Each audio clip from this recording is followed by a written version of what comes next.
السلام علیکم ورحمۃ اللہ وبرکاتہ۔ الحمد للہ رب العالمین وبہ نستعین سبحانک لا علم لنا الا ما علمتنا انک انت العلیم الحکیم۔ برادران اسلام، پردہ نشین خواتین،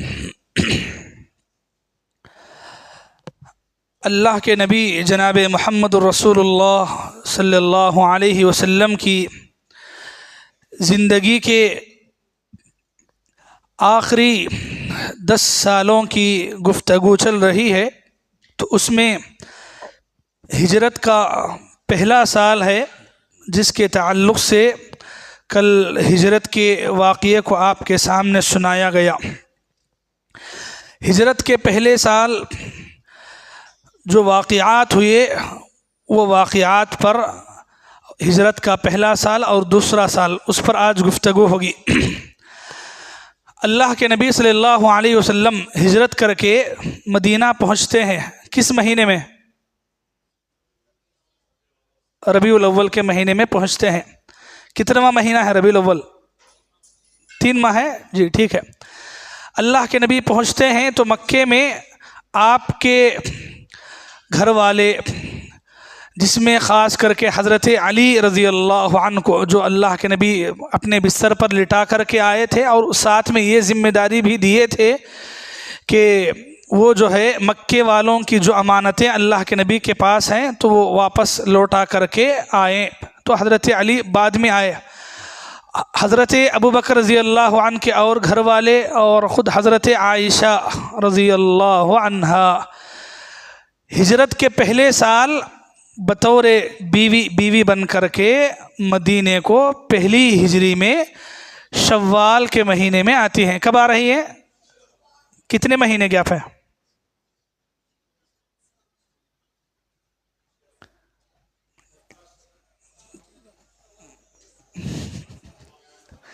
شوال کے مہینے میں آئے، اتنا یاد رکھ لیں بس۔ شوال کے مہینے میں شادی ہو چکی ہے پہلے، تو رخصتی کا مطلب ہے کہ اپنے گھر کو چھوڑ کر کے، حضرت ابوبکر رضی اللہ عنہ کا جو گھر تھا وہ گھر کو چھوڑ کر کے مکے سے ہجرت کر کے حضرت عائشہ پہلی ہجری میں اللہ کے نبی صلی اللہ علیہ وسلم کے پاس آتی ہے، اور آپ کی دوسری بیوی پہنچ جاتی ہے، دوسری بیوی حضرت سودا رضی اللہ عنہ، یہ بھی پہنچتی ہے۔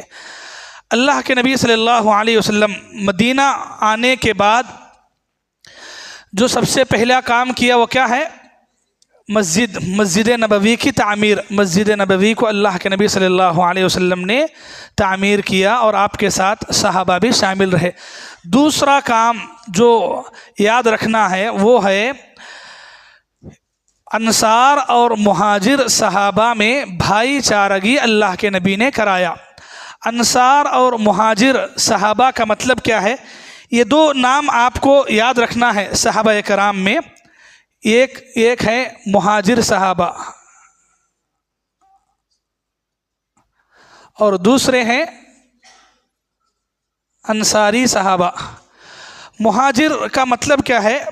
مہاجر ہجرت کر کے آنے والے، یعنی وہ صحابہ جو مکہ چھوڑ کر کے مدینہ ہجرت کر کے آئے تو ان کو مہاجر صحابہ کہتے ہیں۔ انصار وہ صحابہ جو مدینے میں رہ کر مکے سے آنے والے صحابہ کرام کی مدد کی اور انہوں نے اللہ کے نبی صلی اللہ علیہ وسلم کے صحابہ کرام کا ساتھ دیا، تو ان کو جو ہے انصاری صحابہ کہتے ہیں۔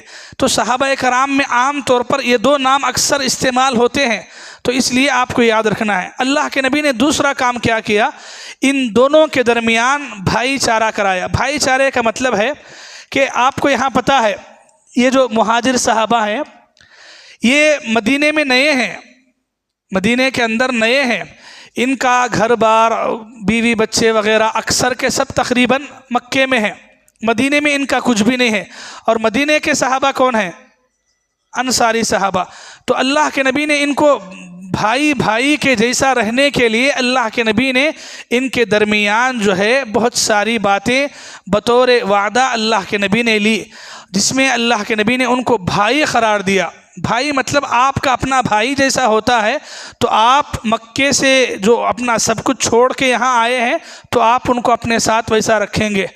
قربان جائیں انصاری صحابہ کرام کی محبت پر، انہوں نے جو قربانیاں دی ہیں آج کی دنیا میں کوئی تصور نہیں کر سکتا ہے۔ وہ ویسی قربانیاں، ویسا ایثار، ویسا جذبہ مدینے کے صحابہ نے اللہ کے نبی اور نبی کے صحابہ کرام کے ساتھ اتنا بہترین سلوک کیا۔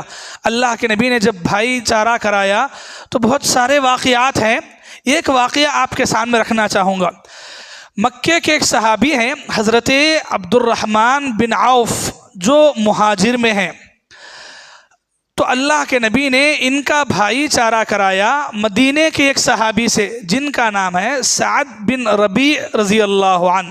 تو یہ دونوں کے درمیان اللہ کے نبی نے بھائی چارہ کرایا۔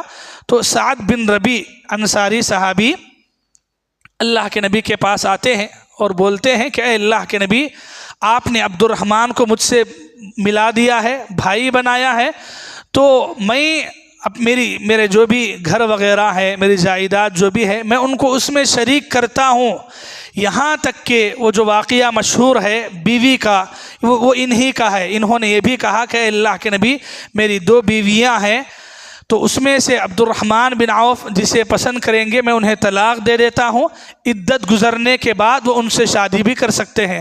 عبد الرحمن بن عوف مکے کے صحابی ہیں، گھر بار بیوی بچے کوئی نہیں ہیں، اکیلے ہیں اور جوانی ہیں، تو شادی کا مسئلہ ہوتا ہی۔ اب تو مدینے میں نئے کون شادی کو دیں گے بچی کو، تو اس لیے کہا کہ اگر اتنی بھی ضرورت ہے تو میری 2 بیویوں میں سے، اس وقت پردے کا حکم نازل نہیں ہے، آپ کو یہ باتیں یاد رہنا پورے، ہاں۔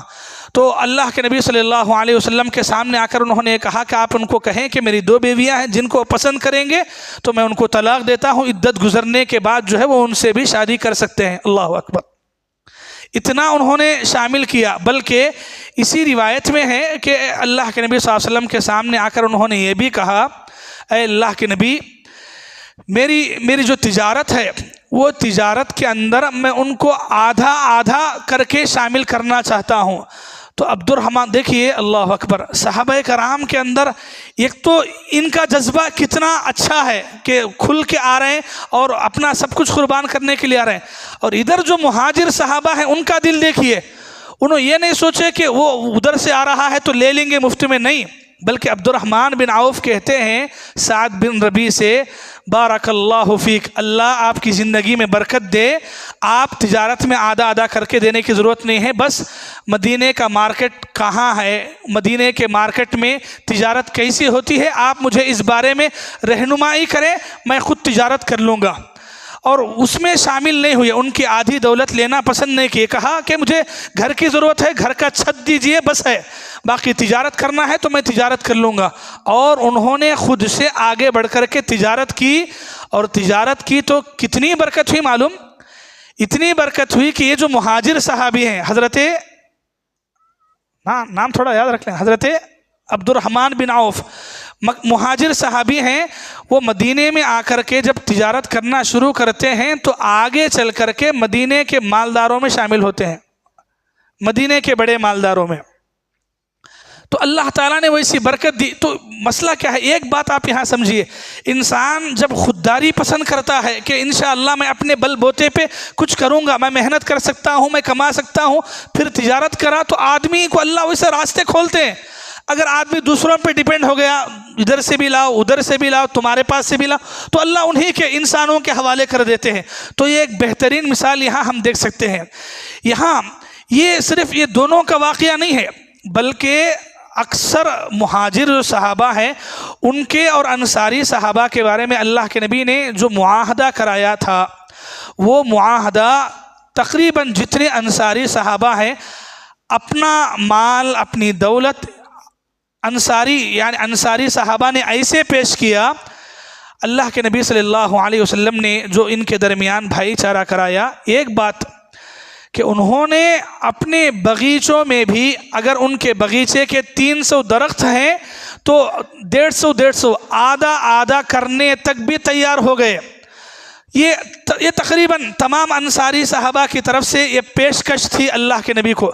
جب مہاجر صحابہ کو معلوم ہوا کہ ہمارے بھائی انصاریوں نے ہمارے لیے اتنی بڑی قربانی دینا چاہا ہے، تو انہوں نے کہا کہ نہیں، ایسا مت کیجئے کہ آپ 150 ہم 150 نہیں ہیں، تو پھر کیا کریں گے؟ تو کہا کہ ہم آپ کے باغیچے میں آ کر کے کام کریں گے، آپ بدلے میں جو بھی دینا چاہتے ہیں وہ دیجئے، ہم قبول کر لیں گے۔ تو یہ 150 نہیں ہونا ہے ہم کو، ہم محنت کریں گے، تو کام محنت ہماری ہوگی اور معاوضہ یعنی کہ بدلہ، کرایہ، پیسہ آپ کا ہوگا، آپ اس کے بدلے میں آپ باغیچے کے پھل دیں، ٹھیک ہے، پیسہ دیں، ٹھیک ہے، لیکن اس طریقے سے ہم کام کریں گے۔ اور پھر مہاجر صحابہ نے ایسے ہی کیا۔ سبحان اللہ، یہ ایک الگ دنیا کی بات ہے کہ یعنی ہم جو نہیں سمجھ سکتے۔ آج جا کے دیکھیں یہ بھائی چارہ، اللہ کے نبی شروعات میں تو ترکہ بھی شامل تھا، بعد میں ترکہ منسوخ ہو گیا۔ یہ جو بھائی چارہ ہے، بھائی چارے کے جو واقعات ہیں آج کی دنیا میں، جب آپ بیٹھ کے سن رہے ہیں تو آپ کو یہ مسلمانوں کے قصے بھی معلوم ہونا چاہیے، جو مسلمان آج خود اپنے بھائی کے خلاف کورٹ میں کھڑ رہا ہے، جگہ کے بارے میں، آستی کے بارے میں، باہر کے نہیں ہیں، یہ سب کون ہیں؟ خود اپنے بھائی ہیں، بہنیں ہیں، ماں باپ ہیں، چچا بھتیجے کے مسئلے ہیں۔ کتنے مسئلے نہیں ہیں، کتنے، اللہ اکبر۔ ابھی رمضان میں ہی پچھلے گئے جمعہ کو جو ہے رائے چوٹی سے ایک بھائی نے اطلاع دی کہ رائے چوٹی کے اندر چچا کو جو ہے جمعہ کی نماز کے موقع پر آ کے بھتیجا حملہ کر کے مرڈر کرتا ہے۔ ابھی کل کی بات ہے، کل جمعہ رمضان کے مہینے میں آستی کا کچھ مسئلہ تھا تو نہیں ہو رہا تھا، تو مسجد میں آ کر کے بھتیجے نے اپنے ہی چچا کا قتل کیا ہے۔ یہ آج کی دنیا ہے جس میں ہم جی رہے ہیں۔ اور اللہ کے نبی نے جو تربیت کی، اللہ کے نبی نے صحابہ کرام کے درمیان، ایک مسلمان دوسرے مسلمان کا بھائی بولے تو کیا سمجھ رہے ہیں آپ؟ یہ ہے بھائی۔ اور ادھر ہم ہیں کہ کہاں ہیں؟ تو اسلامی اخوت جو بولتے ہیں، اسلامی بھائی چارہ، ایک مسلمان دوسرے مسلمان کے لیے بھائی چارہ ہے، بہت بڑی بات ہے۔ اسے ہمیں خالی نارمل لے لیے ہیں، المسلم اخو المسلم، مسلمان کا بھائی ہے، تو بھائی کا حق کیا ادا کرے آپ؟ اب بھائی کے جیسا سمجھے کہاں ہے؟ تو خاص بھائیوں میں یہ مسئلہ نہیں ہے۔ آج کیا ہے، خاص بھائیوں میں یہ مسئلہ نہیں ہے، ذرے مسائل پہ، پیسوں کے مسئلے میں، جائیداد کے مسئلے میں یہ ایک دوسرے کے دشمن بن کے بیٹھے ہیں۔ دوسرے بڑے کیا مسئلے نہیں ہیں، بس جائیداد کا، آستی کا۔ تو بھائیو تھوڑا اس پہ غور کریں کہ ہم آخر مسلمان ہیں اور ہمارے نبی نے ایسا سکھایا ہے۔ تو بہرحال یہ اللہ کے نبی صلی اللہ علیہ وسلم نے جب انصار اور مہاجر صحابہ میں بھائی چارہ کرایا تو ان کے درمیان بھائی چارے کا یہ عالم تھا جس کی بس ایک مثال میں نے آپ کے سامنے بیان کی ہے۔ طویل میں آگے نہیں جانا ہے، بس یہاں تک یہ بات ختم کریں، پھر آگے چلیں۔ اللہ کے نبی صلی اللہ علیہ وسلم جب مدینہ آئے تو مدینے میں ایک بہت بڑا مسئلہ اللہ کے نبی کے لیے یہ تھا کہ مدینے کے اندر، مکے میں صرف مشرکین تھے، یہاں مدینے میں آئے تو مدینے میں مشرک لوگ بھی ہیں، یہودی بھی ہیں، عیسائی بھی ہیں، اور پھر ایک نیا منافق کا گروہ بھی یہاں جنم لیتا ہے۔ تو اتنے ساروں سے ٹکر لے رہے ہیں اللہ کے نبی صلی اللہ علیہ وسلم۔ تو اس کے لیے اللہ کے نبی کی پلاننگ کیا ہوتی ہے؟ اللہ کے نبی صلی اللہ علیہ وسلم کی تجویز یہ ہوتی ہے کہ تمام کو بٹھا کر کے میثاق لیتے ہیں، وعدہ لیتے ہیں، جسے میثاق مدینہ کہا جاتا ہے۔ یعنی اللہ کے نبی نے مشرکوں، یہودیوں کو مدینے میں جمع کیا اور کہا کہ یہ مدینہ ہماری بستی ہے۔ ہماری بستی کا مطلب ہے اس میں مسلمان بھی جی رہے ہیں اور تم بھی یہودی اور مشرک تم بھی جی رہے ہو۔ مدینے کا حصہ جو ہے ہمارے لیے اتنا ہی عزیز ہے جتنا تمہارے لیے عزیز ہے۔ تو اگر کوئی مدینے کا دشمن جو باہر سے مدینے پہ حملہ کرنے کے لیے آئے گا تو وہ تمہارا بھی دشمن ہوگا، وہ ہمارا بھی دشمن ہوگا۔ ہم بھی ان کو لڑنے میں آپ کا ساتھ دیں گے، آپ بھی ہمارا ساتھ دینا ہے۔ اور مدینے کے اندر جو بھی امن کے سلسلے میں، یعنی امن سکون قائم کرنے کے لیے جو بھی اچھا کام ہو سکتا ہے ہم مل کے کریں گے، اور اس امن کو خراب کرنے کے لیے کوئی بھی آدمی بگاڑ پیدا کرنے کی کوشش کرے گا تو دونوں کا بھی دشمن ہوگا۔ تو یہ چند باتوں پر اللہ کے نبی نے مصالحت، سمجھوتا، گویا مدینے کے ان مشرکوں اور یہودیوں کے سامنے اللہ کے نبی نے رکھا، جسے اس وقت سب نے تسلیم کیا، مانا۔ لیکن یہودی تو یہودی ہے، تو وہ اپنے وعدے پہ برقرار نہیں تھے۔ بعد میں آپ پڑھیں سنیں گے کہ آگے چل کر کے انہوں نے اللہ کے نبی کے خلاف بہت ساری سازشیں کی۔ تو یہاں اللہ کے نبی صلی اللہ علیہ وسلم یہ جو وعدہ لیتے ہیں اور اس کے بعد مدینے کے اندر امن قائم کرنے کی پوری کوشش کرتے ہیں، ٹھیک ہے، یہ ایک معاہدہ میثاق ہوا اللہ کے نبی کا مدینے میں آنے کے بعد۔ چلیے، اللہ کے نبی صلی اللہ علیہ وسلم جب مدینہ پہنچتے ہیں مکہ چھوڑ کر کے، نبی اور نبی کے صحابہ، تو مکے کے لوگ اب بھی چھوڑے نہیں، بلکہ مدینے کو جو ہے دھمکیاں دے کر کے بھیجتے تھے اپنے لوگوں سے، اپنے غلاموں سے۔ اور اگر مدینے کا کوئی آدمی مکے کو کاتبی کام سے، تجارت وغیرہ کے کام سے جاتا تو ان کو بھی ڈراتے۔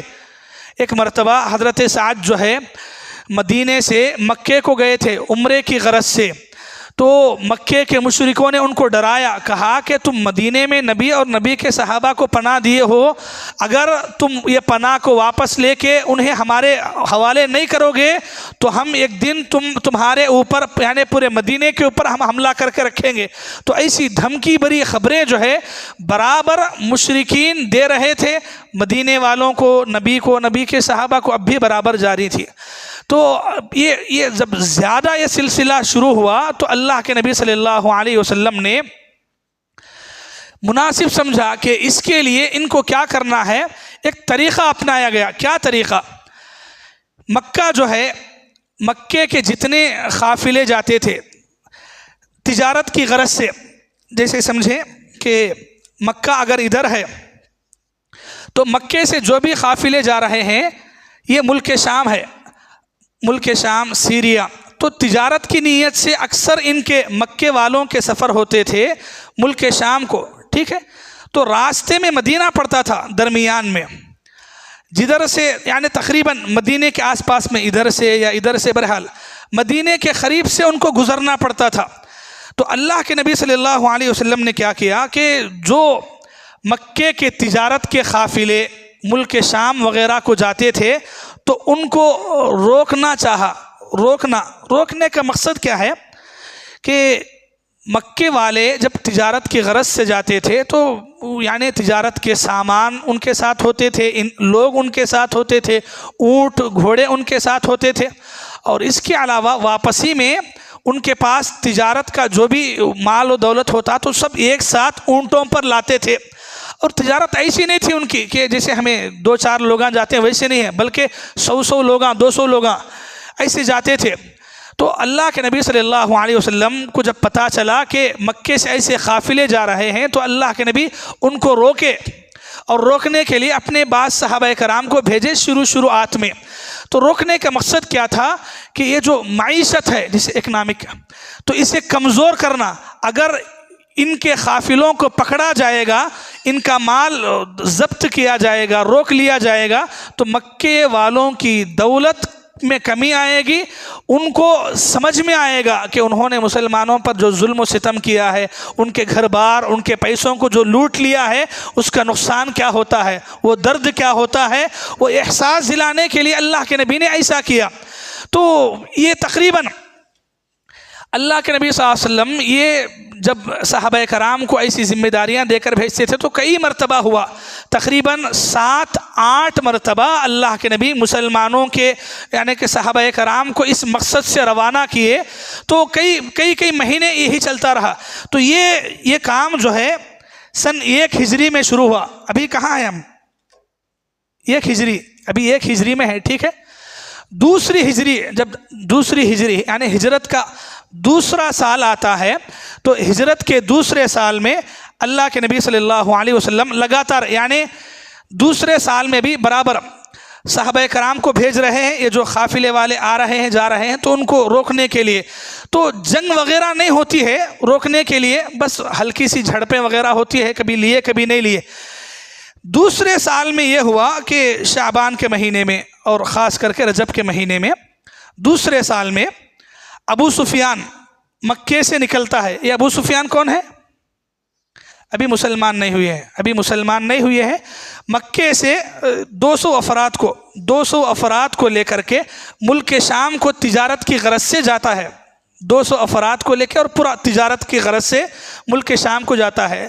اللہ کے نبی صلی اللہ علیہ وسلم کو معلوم ہوا کہ ابو سفیان جو ہے ملک شام کو جا چکا ہے اور تجارت کی غرض سے ملک شام میں ہے، تو اللہ کے نبی مدینے کے 2 صحابہ کرام کو روانہ کرتے ہیں ان کو یہاں تک چھوڑنے کے لیے، یعنی مطلب یہ ہے کہ یہاں رکیں وہ، جب ابو سفیان کا قافلہ ملک شام سے نکلے گا تو اللہ کے نبی کو اطلاع کرنا ہے۔ تو اللہ کے نبی صلی اللہ علیہ وسلم کے جو 2 صحابہ ہیں وہ مدینے سے نکلے اور ملک شام سے تھوڑا پہلے جا کے رکے تھے۔ جب ابو سفیان کا قافلہ ملک تجارت کر کے واپس لوٹ رہا تھا تو یہ دونوں صحابہ نے اللہ کے نبی کو اطلاع بھیجی، تو اللہ کے نبی صلی اللہ علیہ وسلم اس وقت کیا کرتے ہیں، مدینے سے 313 صحابہ کرام کو لے کے نکلتے ہیں۔ تو یہ سفر شروع ہوا تھا رجب میں، لیکن پورا مکمل ہونے تک جب واپس ہو رہے تھے تو رمضان آیا، تقریباً 2 مہینے کا وقفہ۔ تو 2 مہینے رمضان کے مہینے میں ابو سفیان کا قافلہ جو ہے ریٹرن ہوا، جس کی اطلاع اللہ کے نبی کو ملی۔ تو اللہ کے نبی صلی اللہ علیہ وسلم کتنے صحابہ کو لیے؟ 313 صحابہ کرام کو لیے، ایک روایت کے مطابق۔ بعض روایتوں میں 317 بھی ہے، 319 بھی ہے، مشہور تو 313 ہے۔ اللہ کے نبی صلی اللہ علیہ وسلم 313 کو نکلے۔ اب یہاں آپ یہ سمجھنا ہے کہ کیا اللہ کے نبی کے یہ 313 کو لے کے نکلنے کا مقصد جنگ تھا؟ جنگ نہیں تھا۔ اللہ کے نبی کا مقصد یہ تھا کہ ان کا جو قافلہ رہا جس میں کتنے لوگ ہیں تو ان کو روکنا، یہ مقصد تھا اللہ کے نبی صلی اللہ علیہ وسلم کا۔ اور اللہ کے نبی صلی اللہ علیہ وسلم 313 صحابہ کرام کو لے کر کے نکلے۔ ابو سفیان نکلا ملک شام سے مکے کو آنے کے لیے، تو راستے میں اسے پتہ چل گیا کہ اللہ کے نبی کا پیچھا ہو رہا ہے مجھے پکڑنے کے، پورے قافلے کو پکڑنے کے لیے۔ تو اس نے یہاں 2 کام کیے۔ پہلا کام کیا کیا، یہ جو نارمل رستہ ہے ملک شام سے مکے کو آنے کا، تو وہ رستے پر آئے بغیر اس نے رستہ جو ہے بدل لیا، دوسرے رستے سے آنا چاہا مکے کو، تاکہ اللہ کے نبی پکڑ نہ سکیں، اس وجہ سے اس نے جو ہے راستہ بدل لیا، ٹھیک ہے۔ دوسرا کام ابو سفیان نے یہ کیا کہ اپنے ایک آدمی کو مکے کو فوراً بھیج دیا اور کہا کہ مکے والوں کو ہوشیار کرو کہ اللہ کے نبی جو ہے ہمارے اوپر حملہ کرنے کے لیے آ رہے ہیں۔ تو ایک آدمی مکے میں گیا، جا کے جو ہے مکے میں اعلان کیا کہ اللہ کے نبی مدینے سے صحابہ کرام کو لے کے ابو سفیان کے قافلے کو روکنے کے لیے چل نکلے ہیں۔ تو اب مکے میں ہنگامہ شروع ہوا اور لوگوں نے کیا کیا کہ ہاں اللہ کے نبی نکلے ہیں مدینے سے، ہم تو نہیں چھوڑیں گے۔ تو اس لیے کیا ہے، شروع میں جو نکلے تھے 1300 جو ہے نکلے مکے سے، کتنے؟ 1300 نکلے مکے سے، ٹھیک ہے، جس میں مکے کے بڑے بڑے سرداران تقریباً سب ہیں، مکے کے 1-2 کو چھوڑ کے، ابو لہب بھی نہیں ہے اس میں، یہ جو 1300 میں ابو لہب نہیں گیا، تو تقریباً جتنے بڑے بڑے سردار ہیں سب ہیں اس میں 1300۔ ابو جہل سردار ہے، لے کے سب کو نکلتا ہے۔ تھوڑی دور جانے کے بعد ابو سفیان کس راستے پہ ہے؟ دوسرے راستے پہ ہے، اور ابو سفیان جو ہے اپنی چالاکی سے راستہ بدل کے جانے میں کامیاب ہو جاتا ہے، اللہ کے نبی کی پکڑ سے بچ جاتا ہے، اور اسے اب یقین ہو جاتا ہے کہ اب میں بچ گیا ہوں۔ تو وہ جو ہے پھر ایک اور آدمی کو روانہ کرتا ہے، بولتا ہے کہ جاؤ، جا کے بول دو کہ مکے سے جو لشکر نکلا ہے وہ واپس چلے جاؤ، اس لیے کہ ہم بچ گئے ہیں، مال پورا سیف ہے۔ آپ اندازہ لگائیں، ابو سفیان کا ایک قافلہ تھا تجارت کا، اس کے اوپر جب مسئلہ آ رہا ہے تو مکے سے کتنے لوگ جا رہے ہیں؟ تو آپ سمجھیں کہ دولت کتنی ہوگی۔ تو وہ دولت کا تعلق پورے مکے والوں سے ہے، وہ صرف ابو سفیان یا اس کے خاندان کی دولت نہیں ہے، وہ پورے مکے کی معیشت، اکنامک کا مسئلہ ہے۔ تو اللہ کے نبی صلی اللہ علیہ وسلم نے ان کو جو روکنا چاہا وہ اسی لیے کہ اگر ان کو پکڑ لیا جائے تو مکے والے ایسے تڑپیں گے کہ مکے میں جو اس وقت مظلوم مسلمان ہیں ان پر تو کم سے کم ظلم نہیں کریں گے۔ تو یہ اصل مقصد تھا جس کی خاطر اللہ کے نبی صلی اللہ علیہ وسلم نکلے تھے۔ تو بہرحال ابو سفیان نے پیغام بھیج دیا کہ لشکر کو جا کے بول دو کہ واپس چلا جائے، ہم بچ گئے ہیں، ہم سیف آ رہے ہیں مکے کو۔ تو وہ آدمی پہنچا اور آ کے کہا کہ اب ضرورت نہیں ہے۔ ابو سفیان نے کہا ہے کہ واپس چلے جاؤ۔ ابو جہل تو ابو جہل ہے، سر میں تکبر غرور بھر کے ہے، اس نے کہا کہ ہم کیسے واپس جائیں گے، ہم چھوڑیں گے نہیں، اب کہا کہ نہیں ہم چھوڑیں گے نہیں، ہم مدینہ جائیں گے اور جا کے مسئلہ تمام ختم کر کے رکھیں گے، اب واپس جانے کا نہیں ہے، نکلے ہیں تو نکلے ہیں۔ تو اس موقع پر 300 ریٹرن ہو گئے۔ جب ان کو پتا چلا کہ جب ابو سفیان کا قافلہ بچ گیا ہے، سیف ہے، تو اب کیوں جانا ہے، کیوں لڑنا ہے، تو بولے کہ نہیں، تو 300 نکل گئے۔ تو گئے کتنے باقی کے؟ 1000، تو وہ 1000 گئے۔ تو یہاں یہ تعداد یاد رکھتے ہیں، تو مشہور کیا ہے؟ 313 اور 1000، تو 1000 ایسے بنتی ہے وہ، ورنہ 1000 سے پہلے 300 ایکسٹرا بھی تھے۔ تو ابو جہل جو ہے نکلا یہ پورے لشکر کو لے کر کے۔ ان کا جو نکلنے کا مقصد ہے، ابو جہل اور اس کے لشکر کا، ان کا مقصد کیا ہے؟ اللہ کے نبی کو روکنا، اور یعنی کہ لڑائی جھگڑا وغیرہ۔ تو اس لیے انہوں پوری تیاری کے ساتھ نکلے، پورے ان کے پاس اونٹ ہیں، گھوڑے ہیں، ہتھیار ہیں، سب کچھ ہے۔ ادھر مسلمانوں کے پاس مسئلہ کیا ہے؟ کچھ بھی نہیں ہے۔ کیوں نہیں ہے؟ اس لیے کہ ان کا مقصد جنگ کا نہیں تھا۔ تو لیکن نکل گئے ہیں، اللہ کے نبی صلی اللہ علیہ وسلم 313 کو لے کے نکل گئے ہیں۔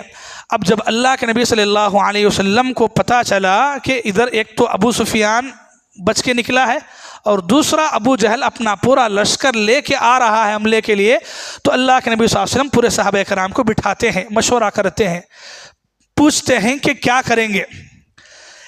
تو اس وقت حالت کیا ہے معلوم؟ 313 ہیں انسان، ان کے پاس گھوڑے صرف 2 ہیں، گھوڑے صرف 2 ہیں، اور اونٹ 60 ہیں۔ ایک پہ کتنے بیٹھیں گے؟ تو یہ حالت ہے۔ ادھر ان کے پاس 1000 کے پاس اپنا لشکر ہے، گھوڑے ہیں، اونٹ ہے، تلواریں سب ہیں، ادھر ان کے پاس صرف 2 گھوڑے ہیں اور 60 اونٹ ہے۔ تلواریں وغیرہ کوئی لیے ہیں تو لیے ہیں، کوئی نہیں تو نہیں ہے، بس نکل کے آ گئے ہیں۔ اللہ کے نبی صلی اللہ علیہ وسلم نے یہ سب جانتے تھے، اللہ کے نبی تو بٹھا کے مشورہ کرے اللہ کے نبی۔ تو اللہ کے نبی صلی اللہ علیہ وسلم جب مشورہ طلب کرے، دیکھیے مشورے کی یہ مشورے کا یہ فائدہ ہوتا ہے، بھائی اللہ کے نبی ہیں، بول سکتے تھے کہ چلیں گے، نکلیں گے، حملہ کریں گے، نہیں، بلکہ مشورہ لیے، بولے بیٹھے کہ کیا کریں گے، کیا کر سکتے ہیں یہ حالتوں میں۔ تو جو مکے کے جو مہاجر صحابہ تھے، ایک ایک اٹھتے گئے، حضرت حمزہ، حضرت علی وغیرہ سب اٹھتے گئے اور ایک ایک نے مشورہ دیا۔ اللہ کے نبی ایک کا مشورہ ہونے کے بعد پھر پوچھتے کہ اور مشورہ دیں، لوگوں کو پوچھتے تھے، تو دوسرے دیے، تیسرے دیے، لیکن جو اٹھ کے مشورہ دے رہے تھے سب مکے کے تھے۔ تو اللہ کے نبی بار بار پھر پوچھ رہے ہیں اور مشورہ دیں، اور مشورہ دیں۔ تو تب مدینے کے جو اوس اور خزرج انصاری صحابہ کی طرف سے، جن کو سرداری آنے کے جو امیر تھے، ذمہ دار تھے، حضرت سعد بن معاذ رضی اللہ عنہ، سعد بن معاذ انصاری صحابی ہیں، وہ اٹھتے ہیں اور اٹھ کے اللہ کے نبی سے کہتے ہیں کہ اے اللہ کے نبی، ایسا لگتا ہے کہ ہم مدینے والوں کا مشورہ چاہ رہے ہیں، اس لیے کہ مکے والے اٹھ کے مشورہ دے رہے ہیں، تو آپ شاید ہمارا مشورہ چاہتے ہیں، تو یہاں مشورہ کچھ بھی نہیں ہے، اے اللہ کے نبی آپ جیسا بولیں گے ہم ویسا کرنے کے لیے تیار ہے۔ ہم آپ کو ساتھ دینے کا وعدہ کرے ہیں اور کرنے کی وجہ سے ہی آپ کو یہاں لائے ہیں، تو آپ کو اپنی جان مال کے ساتھ پورا، میں اور میرے پورے صحابہ، انصاری صحابہ آپ کو ساتھ دیں گے، آپ جہاں ہم کو لے کے جانا چاہتے ہیں اور جہاں آگے بڑھنے کے لیے کہتے ہیں ہم وہاں آگے بڑھیں گے۔ اور سعد بن معاذ رضی اللہ عنہ بولتے ہوئے یہ جملہ کہتے ہیں کہ اے اللہ کے نبی، ہم آپ پر ایمان لائے ہیں تو آپ کا ساتھ دینے کے لیے اتنا تیار ہیں کہ آپ ہم کو جاتے جاتے سمندر پڑا اور آپ ہمیں سمندر میں کودنے کا بھی حکم دیتے ہیں تو ہم وہاں بھی کودنے کے لیے تیار ہیں۔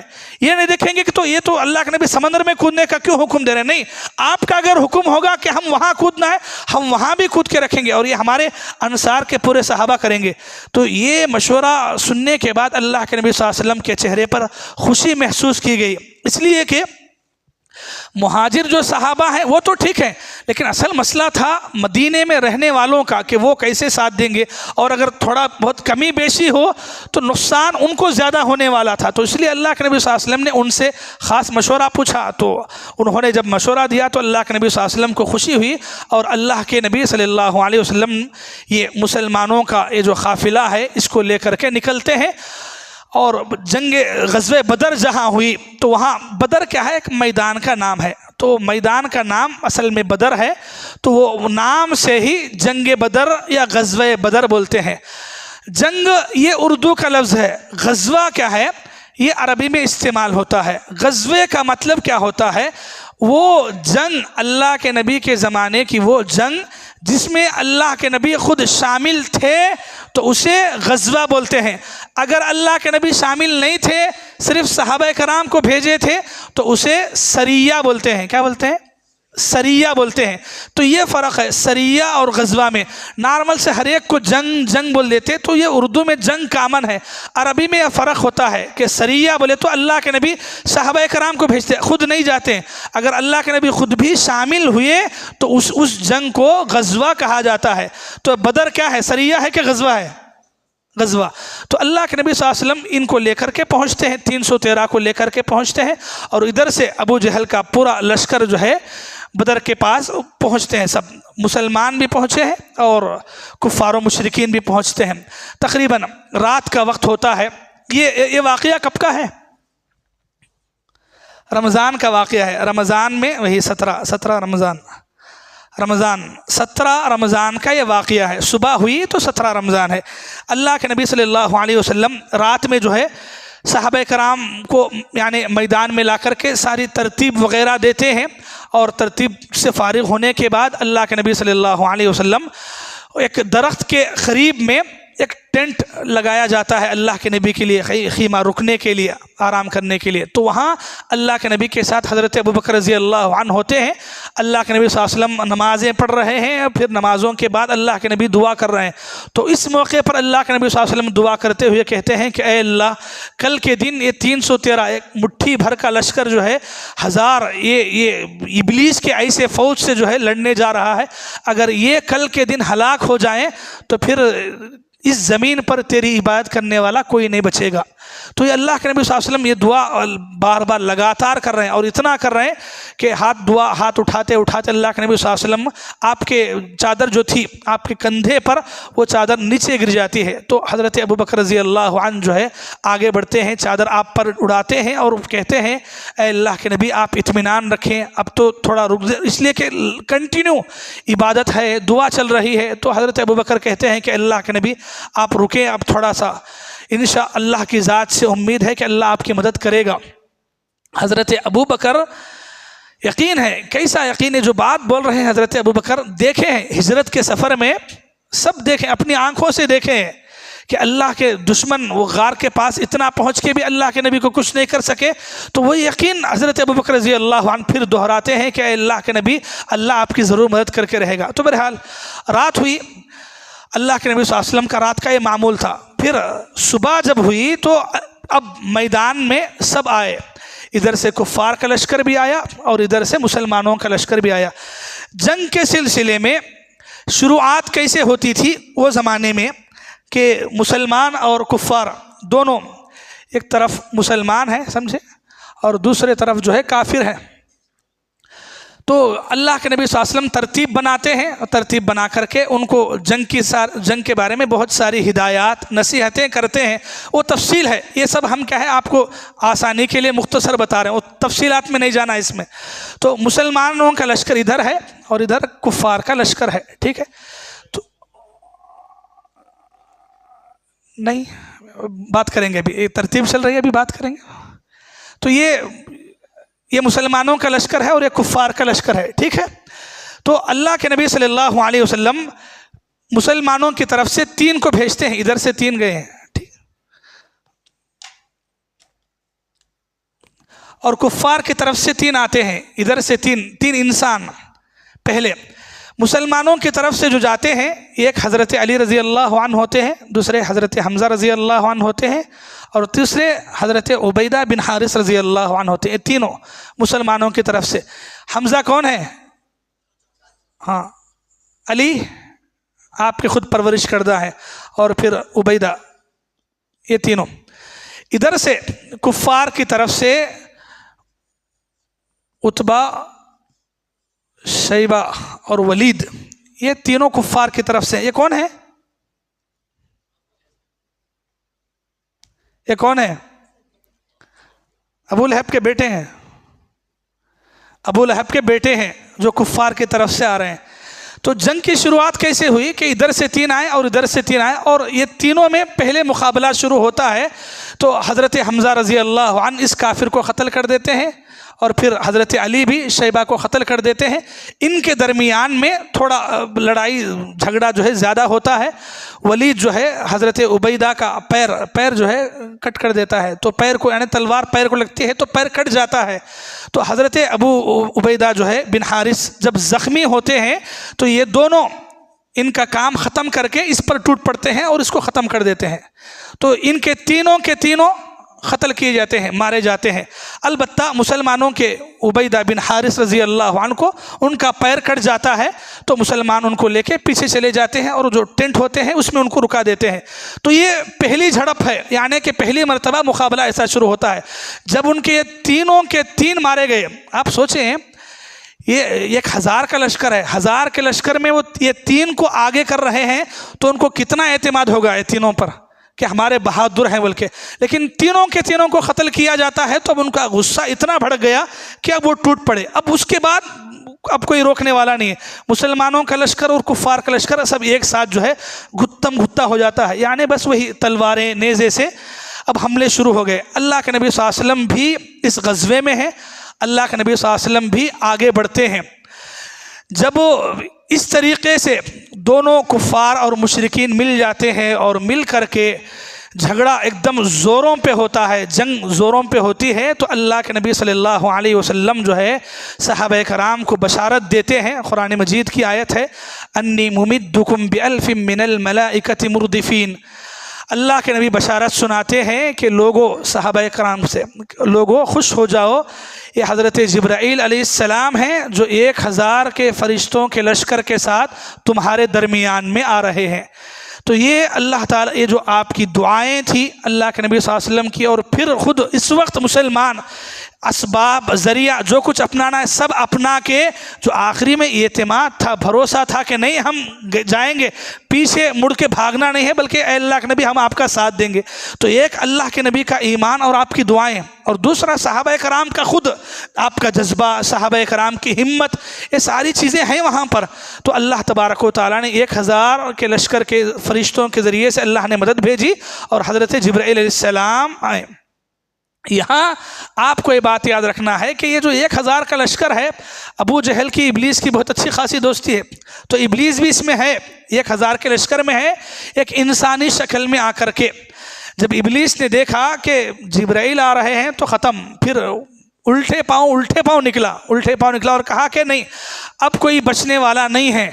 تو اللہ کے نبی صلی اللہ علیہ وسلم اس وقت یہ آیت پڑھ رہے ہوتے ہیں سورۃ القمر کی، سیہزم الجمع ویولون الدبر، ان قریب یہ لشکر جو ہے شکست کھا جائے گا، ہار جائے گا اور پیٹ پھیر کے بھاگنے والا ہے۔ تو اللہ کے نبی صلی اللہ علیہ وسلم نے جب دیکھا فرشتوں کی جماعت آ رہی ہے، صحابہ کرام میں اعلان کیا، اور اس کے بعد ہی ہم یہ روایتیں سنتے ہیں، حدیثوں کے اندر یہ روایتیں ہیں کہ اللہ کے جو فرشتے تھے جو مدد کے لیے آئے تھے تو انہوں نے واقعی مدد کی، ویسی کہ انہوں نے مارا۔ کئی صحابہ کرام جنگ ہونے کے بعد جو اپنے واقعات بیان کرتے ہیں تو وہ واقعات میں بات آتی ہے، ایک صحابی کہتے ہیں کہ میں کافر کو مارنے کے لیے اس کے پیچھے دوڑ رہا تھا، اتنے میں اس کی گردن جو ہے کٹ جاتی ہے، حالانکہ میرے اس کے درمیان بہت فاصلہ ہے لیکن اس کی گردن کٹی گئی ہے۔ اور پھر اس کے بعد یہ کیسے پتہ چلا کہ فرشتے آئے ہیں اور فرشتوں نے مارا ہے؟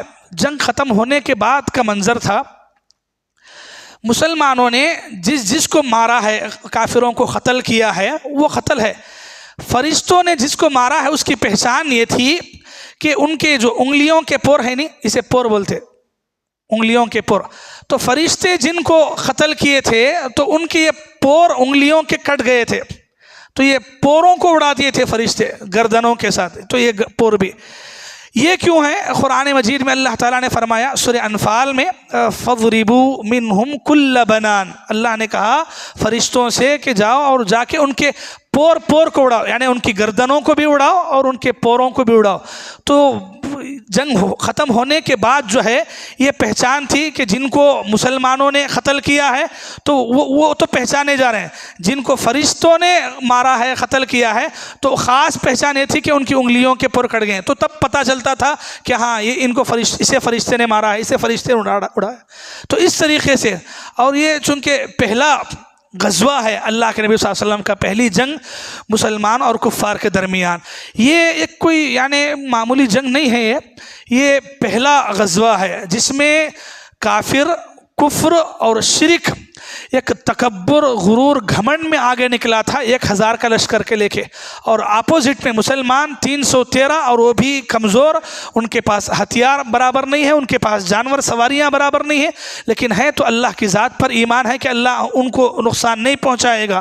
تو اس ایمان نے ایک تاریخ رقم کری، اور 17 رمضان یوم الفرقان کے نام سے یاد کیا جانے لگا۔ یوم الفرقان کیا ہے؟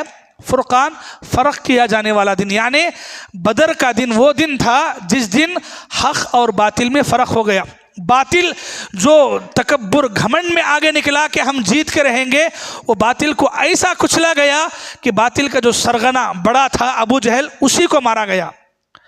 اور یہ جو یوم الفرقان ہے، فیصلے کا دن، فرق کرنے کا دن، وہ ایسا ویسا نہیں ہے۔ ابو جہل جس کا گھمنڈ، اتنا غرور، اتنے زوروں پہ تھا، بچوں نے اڑایا، بچوں نے قتل کیا۔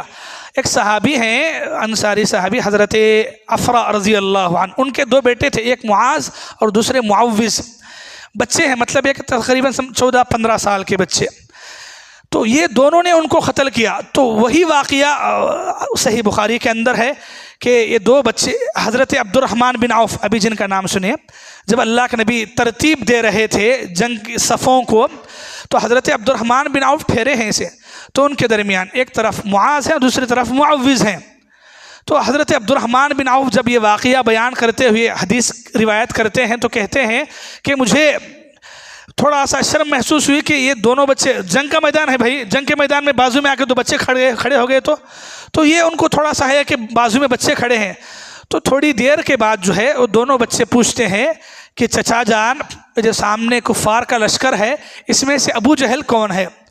عبد الرحمن بن عوف کو پہلے تو تعجب ہوا کہ ہیں تو بچے لیکن پوچھ رہے ہیں سردار ابو جہل کو۔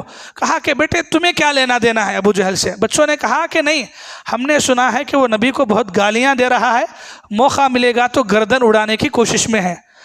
تو عبد الرحمن بن عوف رضی اللہ عنہ بات سن لیے، خاموش ہے۔ بعد میں جب جنگ یہ گتھم مل جاتے ہیں، لڑائی شروع ہوتی ہے اور ابو جہل ٹوٹتا ہوا آتا ہے اندر، تو حضرت عبد الرحمن بن عوف بچوں سے اشارہ کرتے ہیں کہ وہ ہے تمہارا ٹارگٹ، جس کے بارے میں تم نے پوچھا ابو جہل کون ہے، تو وہ ہے۔ تو دونوں دوڑتے ہوئے گئے اور جا کر کے ایک نے اس کی پنڈلی پہ مارا، پنڈلی، پاؤں کا حصہ پنڈلی پہ مارا، اور اس زور سے مارا کہ وہ نیچے گر گیا، اور جیسے ہی نیچے گرا دونوں بچوں نے مل کر کے قتل کیا، مارا۔ تو مرا نہیں تھا، تھوڑی جان باقی تھی، تو ایک اور صحابی حضرت عبداللہ بن مسعود رضی اللہ عنہ جو ہے، ابو جہل یعنی کہ قتل کر دیا گیا ہے، بس تھوڑی سی جان باقی ہے، سسکی لے رہا ہے، تو آتے ہیں اس کے سر یعنی کہ سینے پر بیٹھتے ہیں اور سر کے بال پکڑتے ہیں۔ تو ابو جہل وہ موقع پر بھی پوچھتا ہے کہ آج کس کی جیت ہوئی؟ حضرت عبداللہ بن مسعود نے کہا کہ آج حق کی جیت ہوئی۔ پھر ابو جہل کہتا ہے کہ افسوس ہے مجھ پر کہ مجھے 2 بچوں نے، کسان یعنی کھیتی باڑی کرنے والے کسان کے 2 بچوں نے مجھے مارا ہے، اس پر مجھے افسوس ہے۔ 2 بچے قتل کریں، یعنی کہ کیا شرم رہ گئی؟ ابھی مکے کا اتنا بڑا سردار ہے، 1000 کو لے کر کے آیا اور ملا کیا ہے؟ 2 بچوں نے اڑایا ہے۔ تو حضرت عبداللہ بن مسعود رضی اللہ عنہ جو ہے اس کا سر قلم کرتے ہیں اور پھر اللہ کے نبی کی خدمت میں لاتے ہیں۔ تو ابو جہل کا جو بھی سامان وغیرہ، تلوار، جو بھی زرہ وغیرہ ہوتی ہے، مال غنیمت میں نارمل سے اسے بانٹتے ہیں، تقسیم کرتے ہیں۔ تو اللہ کے نبی یہ 2 بچوں کو بلاتے ہیں، تو دونوں بچے جاتے ہیں اور بولتے ہیں دونوں کہ میں نے مارا ہے، دوسرا کہتا ہے کہ نہیں میں نے مارا ہے۔ تو اللہ کے نبی بولتے ہیں کہ تلواریں دونوں کی دیکھتے ہیں اور دیکھ کے بولتے ہیں کہ ہاں تم دونوں بھی مارا ہے، اور پھر یہ جو مال غنیمت ہوتا ہے وہ 2 بچوں کو بھی اللہ کے نبی صلی اللہ علیہ وسلم ان کے حوالے کرتے ہیں، ان کی ہمت افزائی کے طور پر۔ تو یہ بدر کا دن جو ہے یہ نبی اور نبی کے صحابہ کرام کے لیے ایک یادگار اور ایک ایسی خوشی کا دن تھا کہ جس میں کوئی انسانوں کے درمیان جنگ نہیں تھی، بلکہ یہ ایمان اور کفر کے درمیان، اور ایسی جنگ کہ اسی جنگ کے بہت سارے واقعات ہم پڑھتے ہیں کہ اسی جنگ کے اندر جو ہے قریبی باپ بیٹے کے خلاف میں آ کے کھڑا تھا، اور یہ باپ بیٹے کوئی دوسرے نہیں ہیں، حضرت ابوبکر رضی اللہ عنہ کے بیٹے عبد الرحمن، مسلمان نہیں ہیں اس وقت اور کافروں کے ساتھ جنگ میں ہیں، حضرت ابو بکر رضی اللہ عنہ کے بیٹے حضرت عبد الرحمن بعد میں آگے چل کر کے مسلمان ہوتے ہیں.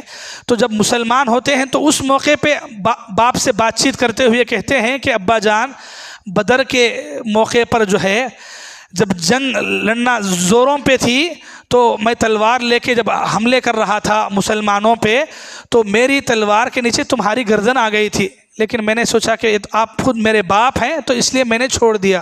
تو تب بدلے میں ابو بکر رضی اللہ عنہ نے کہا تھا کہ اگر اس دن میرے تلوار کے نیچے تیری گردن آتی تو میں نے بخشتا.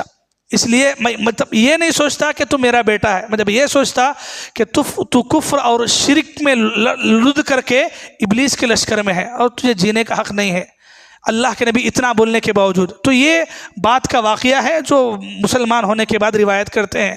تو ایسے کئی واقعات ہیں باپ بیٹے کا نہیں. خود حضرت عمر رضی اللہ عنہ جو ہے اپنے خاص ماموں عاص بن ہشام اس کو اڑاتے ہیں، خاص ماموں ہے حضرت عمر کا. حضرت عمر رضی اللہ عنہ اس کو قتل کرتے ہیں. اور یہاں ایک چیز آپ دیکھیں، اللہ کے نبی صلی اللہ علیہ وسلم یہ جو شروع میں 3 کو آگے بھیجے کون ہیں؟ ایک آپ کے چچا، دوسرے علی یعنی خود اللہ کے نبی جن کو بڑا کرے ہیں، اور تیسرے اللہ کے نبی صلی اللہ علیہ وسلم کی عادت تھی کہ جب کوئی خطرے کا مسئلہ ہوتا، جان کا مسئلہ ہوتا، قربانی کا مسئلہ ہوتا، یا تو پہلے خود آگے بڑھتے یا اپنے خاندان والوں کو آگے رکھتے. ایسا نہیں کہ باہر والوں کو آگے رکھے، مر گئے تو مرندے نہیں ہیں. خود حضرت حمزہ آپ کے چچا ہیں بھائی، اور ایسے چچا ہیں کہ جو آپ کا اس وقت بہت بڑی طاقت ہے، ویسے چچا کو آپ آگے کر رہے ہیں. تو یہ اللہ کے نبی صلی اللہ علیہ وسلم سیکھنے کا سبق کہ لوگاں کیا ہے خطرناکی کے موقع پہ دوسروں کو آگے بڑھایا تھے، چلو تم مرنا ہے تو ان مرنا، میں نہیں مرنا ہے. لیکن اللہ کے نبی اپنے خاندان والوں کو اگر وہ شہید بھی ہوئے تو کوئی یہ حرف نہیں آنا کہ مدینے کے دوسرے ہیں. تو یہی سا اللہ کے نبی صلی اللہ علیہ وسلم اس طریقے سے کی. تو اللہ کے نبی صلی اللہ علیہ وسلم جنگ بدر کا یہ جو منظر ہے 17 رمضان سن 2 ہجری ہجرت کر کے دوسرے سال میں جنگ بدر ہوتی ہے، جس میں اللہ تبارک و تعالیٰ نے ایسی مدد کی فرشتوں کے ذریعے سے کفار کا لشکر جو ہے ٹوٹ پھوٹ ہو گیا اور ان کے 70 کافر مارے گئے. 70 کافر مارے گئے، 70 کافر قیدی بن کر کے، غلام بن کر کے آئے، اور مسلمانوں کے صرف 14 شہید ہوئے. کتنے؟ مسلمانوں کے صرف 14 شہید ہوئے، کافروں کے 70 مارے قتل کیے گئے تھے، اڑا دیے گئے تھے، اور باقی کے 70 قیدی غلام بن کر کے آئے تھے.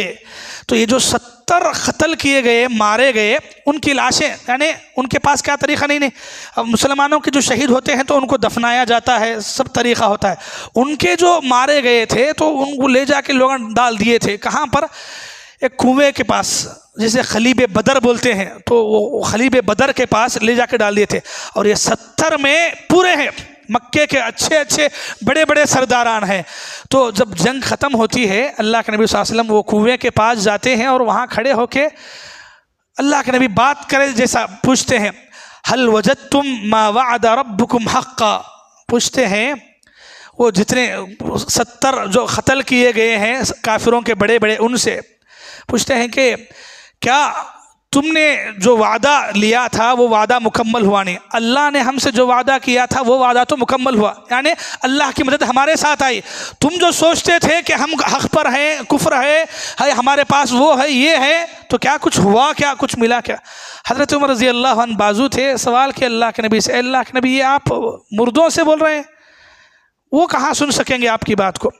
تو اللہ کے نبی صلی اللہ علیہ وسلم نے اس وقت عمر رضی اللہ عنہ سے کہا تھا کہ اس وقت اللہ تعالیٰ نے ان کو یہ طاقت دی ہے کہ وہ میری بات کو تم سے بہتر سن رہے ہیں، اور یہ اللہ تعالیٰ ان کو سنا رہا ہے.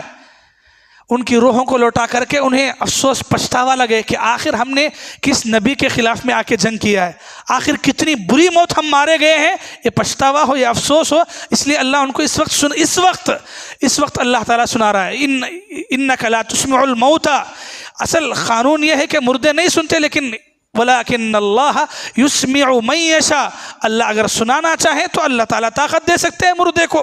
تو اللہ تعالیٰ نے سنایا اس وقت اللہ کے نبی کی بات کو، تاکہ ان کو لگے کہ وہ کچھ بھی نہیں تھے. ان کی دنیا کی زندگی اتنا سب کچھ سمجھ رہے تھے، وہ کچھ بھی نہیں تھا.